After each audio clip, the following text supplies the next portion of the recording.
Cette information pour commencer, cette réaction d'Ursula von der Leyen il y a quelques instants, l'Europe pleure avec la Belgique aujourd'hui, alors qu'on a appris tout à l'heure ce tragique accident survenu ce matin en Flandre orientale.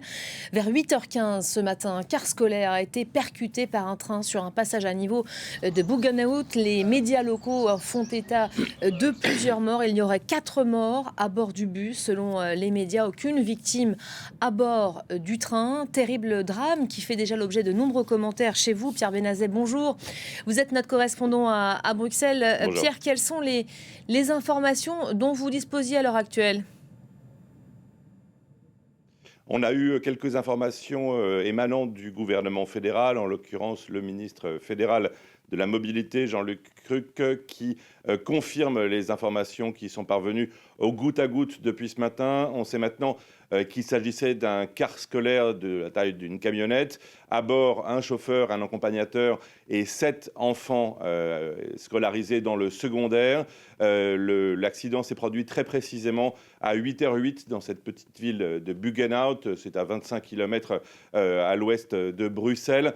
Le car scolaire venait d'une rue parallèle. Il a franchi la voie à un moment où, selon les images de surveillance, les barrières étaient fermées et le signal rouge de non-franchissement était activé. Donc aucune explication pour l'instant. Et le bilan, vous l'avez dit, pour l'instant, aucun blessé dans le train. Ils ont tous été évacués. En revanche, 4 morts dans le car scolaire, le chauffeur, l'accompagnateur, ainsi que 2 adolescents. C'est ce que confirme il y a quelques minutes donc le gouvernement fédéral belge après cette catastrophe, cette tragédie ce matin à Buggenhout dans la Flandre orientale. Voilà, et qui émet jusqu'aux institutions européennes. J'évoquais à l'instant cette réaction d'Ursula von der Leyen, réaction donc de soutien. Merci beaucoup Pierre Benazet en direct de Bruxelles pour France 24.